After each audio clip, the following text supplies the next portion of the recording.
Hi, my name's Katie. We're on the floor of my bedroom today. It's been 4 years. But hi, I'm back. Today we're doing a video on evil heroes and who in the Marvel Cinematic Universe. So no comic book plot lines, just the plot lines from the Cinematic Universe. And just Marvel. And this is the post. You can't read that. It's my friend posted this on Facebook, and I talked to them about it, and I was just like, they were like, you gotta make a YouTube video, you gotta make a YouTube channel, you gotta talk about this. So it's give me heroes that should have been villains. Give me a hero who enjoys killing their enemies just a little too much, one who has a power that's evil or destructive, one that picked the side they're on because they realize that they could be able to kill the most and orchestrate the most destruction on the good side, and give me evil heroes. And so I immediately thought of a few anti-heroes that we all know and love, like Deadpool, Wanda, Pietro, Maximoff, those two, the Maximoff twins. Nat, Clint Barton, Bucky, Eric from the X-Men. I immediately thought of a bunch of anti-heroes, and then I realized they're anti-heroes. Can't really, and my definition of an anti-hero might be different. My definition is, of course, the Deadpool definition, where they're anti-heroes. They're not a hero, nor are they a villain. They just are. But they're doing good anyway, you know what I mean? Like, they're being heroic. They're just not doing it in a heroic way. Like Deadpool. Over here killing so many people. It's amazing, but still anti-hero. Or one where you were a villain first, and then you changed to the good side.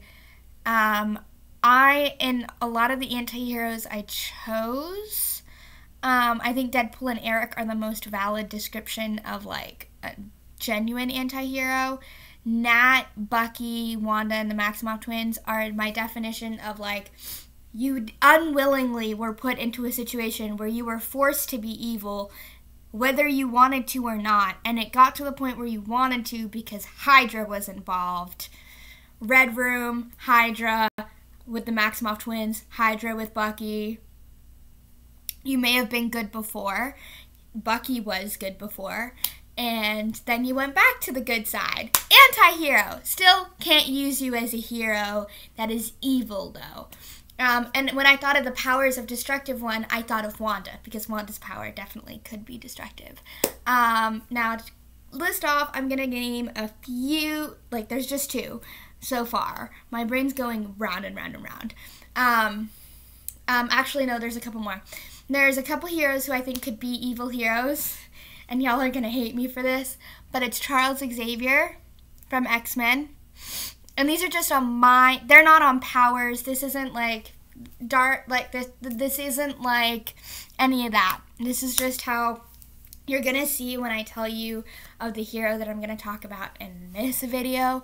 You're going to see how I categorized evil on a scale. Maybe because I'm so I'm into criminals, like forensic psychology, so I like knowing why the brain made you do what you did,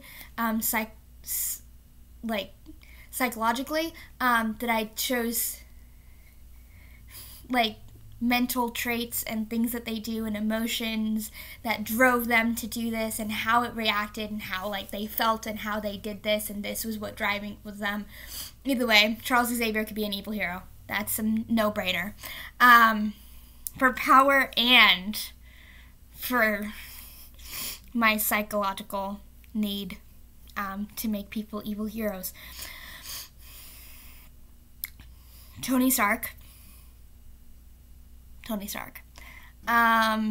Carol Danvers. I love Carol. I love all of these heroes. I love these heroes because I'm going off of it differently. And the one I'm talking about today, which is Steve Rogers or Captain America. So, where I'm really nervous because I feel like people are gonna really hate me for talking about Steve Rogers in this way. But I'm not doing anything wrong. So I think I should start off with the first. I'm going to start off with the films, and I'm going to give you conversations, receipts, things that happened, events that make me think that he's an evil hero. And I should state that he's not an evil hero in the sense of he will ever put anyone in the civilian population in distress, in purposeful harm. He will not willingly, by the sense of this, like that post, he is not an evil hero by any means in regards to that post. But he is an evil hero to me for going, like, for, there's a gradation of evil scale. If you don't know, or you want some insight onto why I chose him, and the gradation, there's a great book called The Anatomy of Evil by Michael H. Stone, MD. It's literally on my shelf right here. Here, let me get it. Sorry. It's a wonderful book. You should read it. It's amazing. I need to read it anyway for stuff. But I'm going to start off with the first movie. So in Captain America: The First Avenger, we meet him. We meet Steve Rogers, and he's super sweet, and he's super loyal, and he's super kind, and this is before he's been serumed. And we all know this serum puts everything into extreme, like it heightens everything.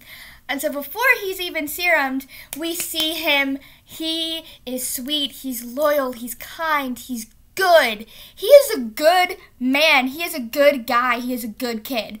And he's just there, like he is down.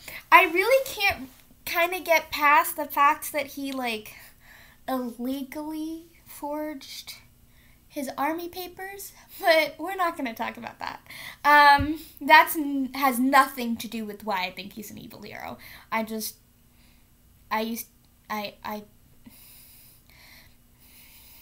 Yeah, can't get past that. I'm never going to be able to get past the fact that he did that and that someone allowed that, but we're just going to forget about that. We meet him. He's amazing. He's sweet. He's kind. He's loyal. And then we meet Bucky, his best friend, his ride or die, I'm with you till the end of the line. And he's a charmer. He's a flirt. He won't do anything about it, though. He's sweet. He cares for your boundaries. Both of them care about your boundaries. They won't cross your boundaries. They're sweet. They're kind. And then he gets serumed. He gets 2.0'd, and it goes down. He becomes even kinder than he was. He becomes even sweeter. He becomes just more loyal and more protective. He becomes just an amazing human being. And then Bucky dies. And Steve is like, oh, hell to the F now. I'm going to kill all these Nazis. And he does. And he then dies himself. Or so we think. We are led to believe he died. Because he never got that dance with Peggy. We also meet Peggy, who he falls in love with. She's killer. I freaking love Peggy Carter. But his relationship with her is going to be his relationship with Peggy and his relationship with Bucky are going to be his two downfalls into why I think he's an evil hero. So then it goes to Avengers. We learn a lot about Steve in Avengers. We learn he comes back. He's alive. He's not dead. And he did a lot of shit. Because the world is crazy. The world is super technologically powered now, and he has no bloody clue what to do with it. And he's coping, not the healthiest way, but he's coping in the only way one can do in that situation, which is like throwing hands on a boxing thing. Which is, I mean, if I was in a situation, that's how I would have coped too. I would have thrown hands on that punching bag too. So, I mean, and we learn he meets the team, He doesn't get along with Tony, who will eventually be one of his best friends. He learns a lot about the world as they themselves, S.H.I.E.L.D. is learning about the world. And he doesn't trust S.H.I.E.L.D., but he's a soldier at heart, so he follows orders. He's a soldier. And he does his duty. He does his stuff. He fights hella hard. I'm just saying, at this point, we got some tension in between the team. And he fights really hard. And we learn a lot about his fighting style in this film, as he does with the team. We see him grow with the team. We see him eventually, towards the end of the film, have good relationships with these team members. And it works out in his favor, right? Captain America, Winter Soldier. I'm going to talk about this in separate plot points. One is the fall of Hydra. Steve isn't very trusting of Fury, and he's not very trusting of S.H.I.E.L.D., so when S.H.I.E.L.D. fell and targeted him, he was like, I'ma find out all the secrets. S.H.I.E.L.D.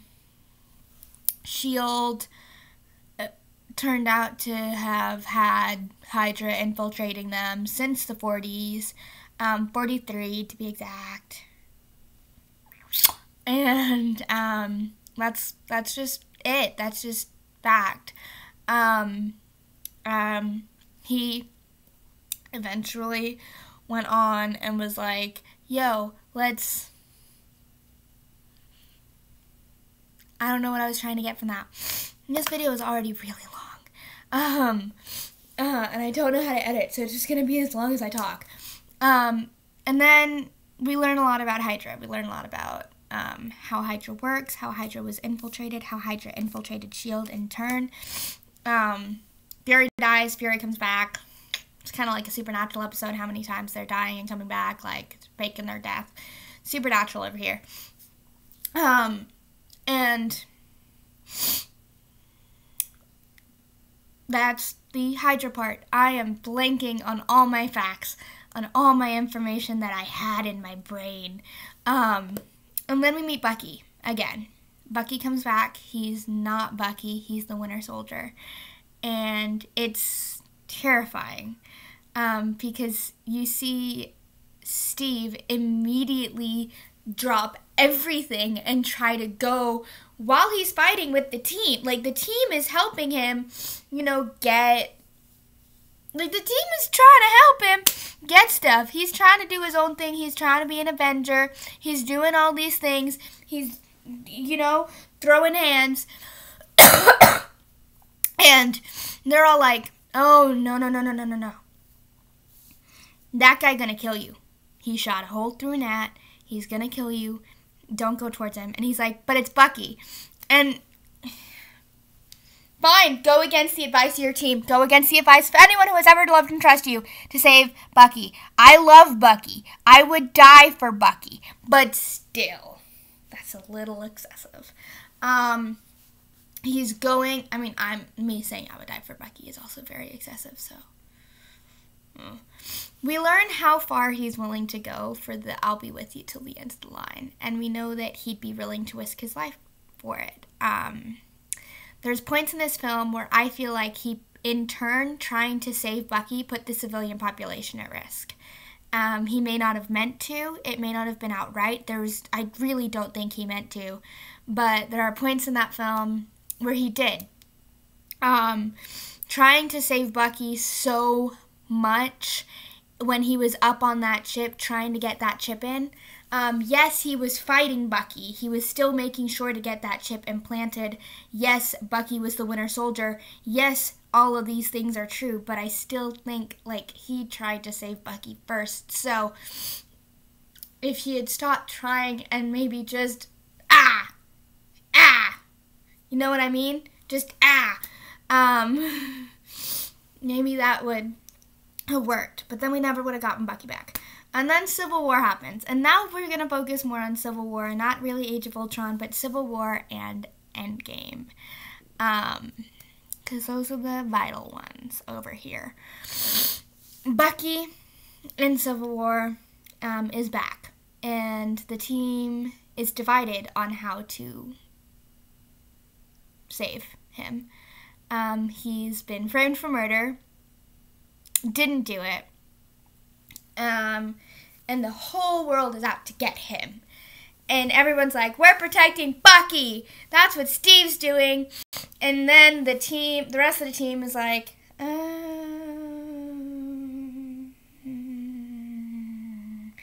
And there's also that whole, like, accord, the Sokovia Accord. So there's, like, a bunch of laws also being intrinsically placed upon the team that is dividing them. But the main reason was Bucky, and we know it was Bucky. And so I'm focusing on Bucky. And it leads to a lot of tension because it's mainly Cap and Stark. And so I'm not going to say what team I was part of because it's changed over the years. But I think he put the civilian population at risk. He put the team at risk, these people who cared about him, who loved him, who like wanted what was best for him. Don't tell me no one on that team wanted that. They frickin' did. And he put them all at risk to save Bucky.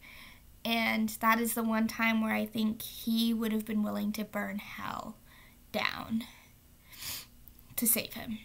And he did.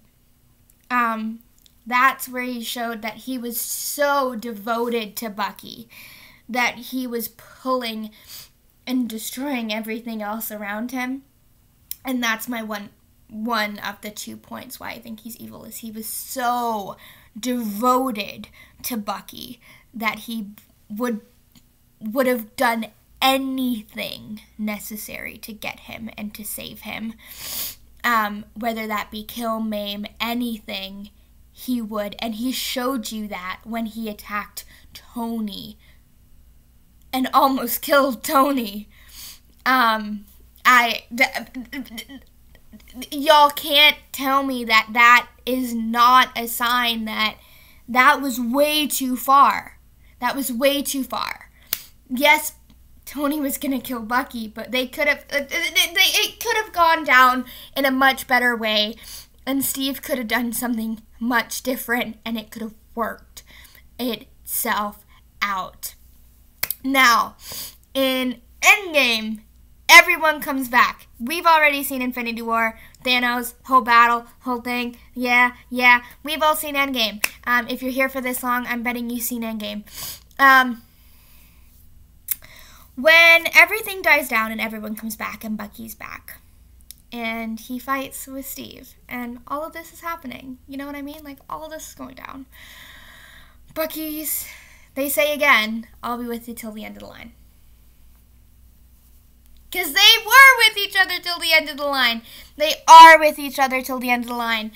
And then, I mean, again, I'm only going based off of cinematic plot lines that the Marvel movie producers created. But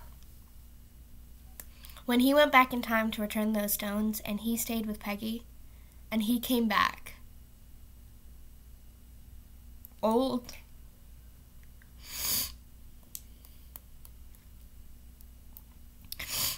he abandoned Bucky when he needed him most. Bucky is now alone with Sam, who I admit he has a kindled friendship with, but still, I'll be with you till the end of the line. He came back for you, Steve. He came back and you are his lifeline. Steve was Bucky's lifeline. And Steve, at one chance to have that life, that pristine 40s life that he was so happy about missing, he abandoned Bucky when Bucky needed him most because he was so selfishly motivated and thinking with his dick that he did. I'm sorry. I'm sorry. No, I'm not. Actually, I'm really, really fucking pissed. Because he was... We all know. And then he gave the shield to Sam. To Sam! To Sam! You've known Sam for what? A few years? No. Go back and give it to Bucky. Bucky deserved better. And I'm gonna die on that. I'm gonna die on that hill. So he was too fucking selfish and self-centered and self-focused to think of anyone else other than himself in that time. And I think that's what I think made him an evil hero in my mind. He's not a bad hero. He looks for the good of the people. I'm going to say this again. He only, I think, in my opinion, put the civilian population at risk and wouldn't have cared if he did or when he did in Civil War. And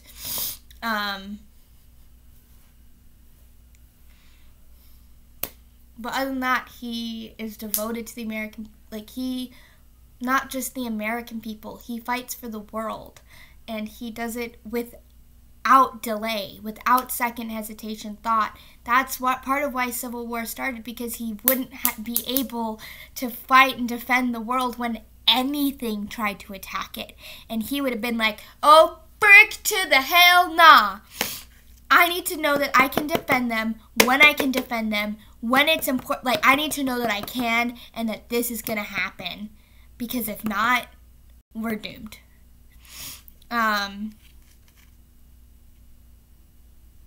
So yeah, that's where I think we're at. The reasons I think he's a selfless hero are because he was too devoted to Bucky in the first place to put anyone else above him. He was too devoted that he would have blindly burned down the world and not cared. And in the end, he was too selfish and self-centered to care about anyone but himself, even Bucky. And those aren't him. Those are the plot lines that were created for him, so. Yeah, those are my reasons. Those are my two. You can tell me if you disagree with me in the comments. You can tell me, just please don't send me hate. These are just my views. If you liked this video, like it, please. Tell me if you'd want to see my Charles Xavier ones or my other heroes on why. I'm probably missing some points, and I should have gone back and listened to all the memos that I sent my friend, but I didn't. I just sat down in front of the camera and filmed this, so let me know if you want more. I'm thinking I might start doing book reviews on favorite books, and if you're waiting, then we might have a review of this in the coming weeks. It's such a good book. You should go read. This is not sponsored, but The Anatomy of Evil by Michael H. Stone, MD. So good. It is so good. I'm only a little bit in to this giant book, but it is so good so far. It is amazing, and you should all read it because I love it. I know I'm gonna love it. Also, let me know if you want more videos. Okay, I'm signing off.